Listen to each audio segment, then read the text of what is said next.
Hey fellas, it's Jodimus Prime. Good evening, good morning, good afternoon, whatever the case may be.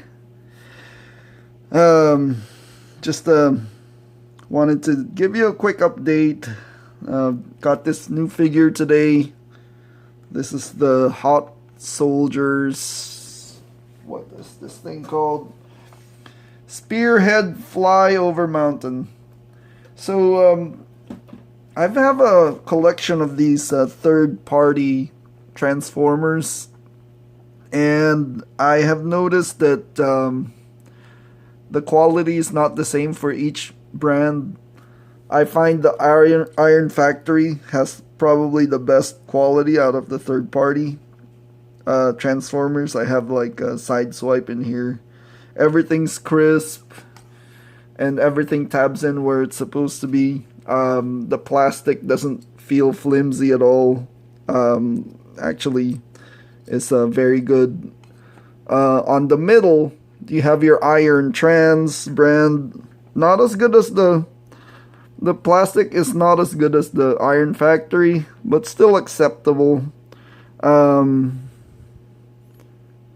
as posable as the Iron Factory either, but it has more of that G1 aesthetic that some fans are look for. So, and finally, you have the Hot Soldiers brand. This is the first time I bought from this company, and just first impression, it's the plastic feels not par to both of these.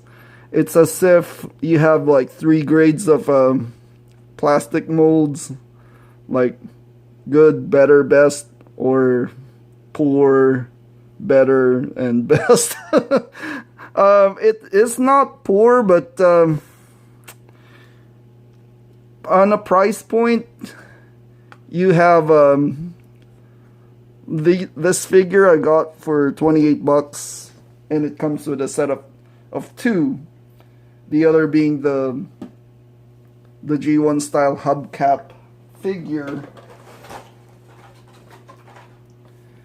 They transform into these little mini cars. So you can see the hubcap mold that I got sadly is better than the Cliff Jumper one. I actually bought this set because I wanted the Cliff Jumper to be on scale with my collection. As you can see, you have smoke screen here, side swipe, and Cliff Jumper, all scaling all scaling nicely. Because if I bought the Titans, not the Titans Return, what is it now? If I bought the Earthrise Cliff Jumper that's easily available here in the States, it would tower over to these two guys, and it would just throw my collection out of whack when it comes to scale. And I also found that the ball joints on Cliff Jumper are super tight, where it's scary to transform them. So what I've used in the past for ball joints that are extremely tight like this is you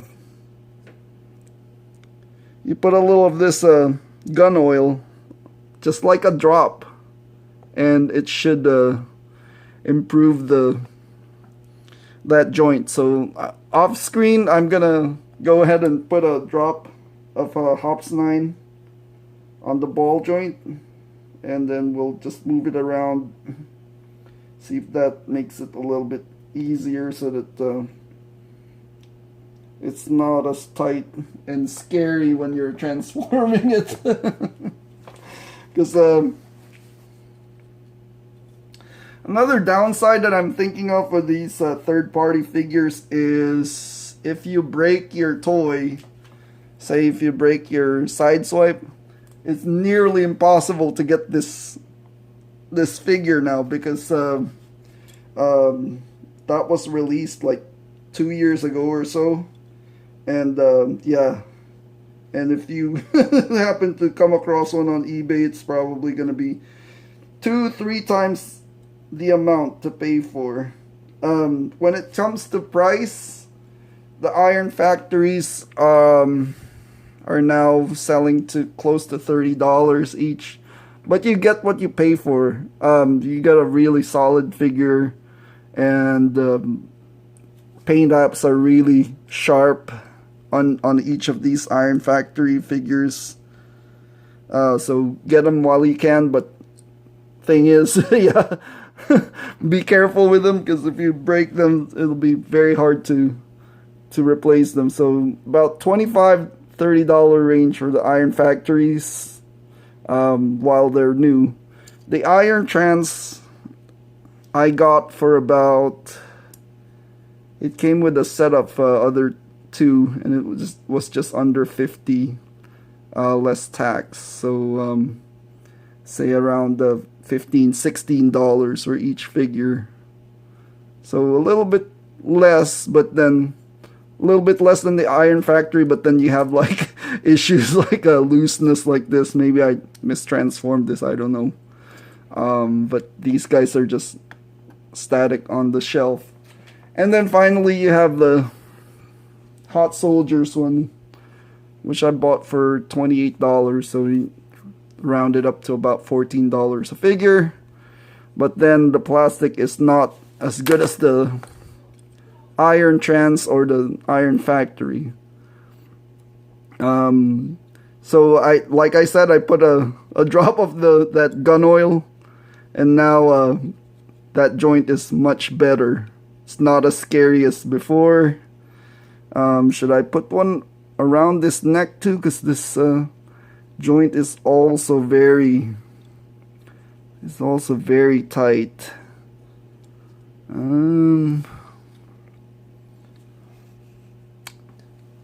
I'll go ahead and put a drop just under his neck. That neck joint is very tight also. Here you go.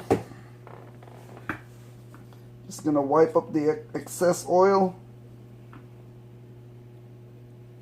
And there you go. That works like a charm. So for your overly tight joints, to keep the figure from breaking, you can use a drop of that Hops 9 gun oil.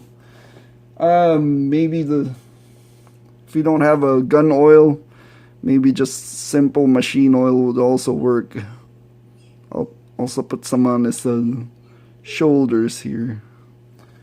I don't know if this harms my figures, but I tried this trick first with my cup figure, the MFT Veteran.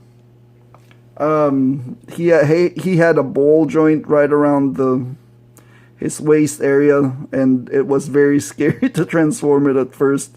So I put a drop of the gun oil on that ball joint, and it's much better now. And I also had to shave some of the plastic. Anyways,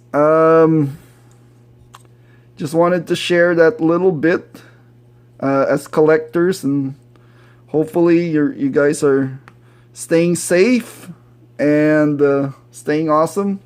Keep collecting those figures, and I'll talk to you soon. Thank you.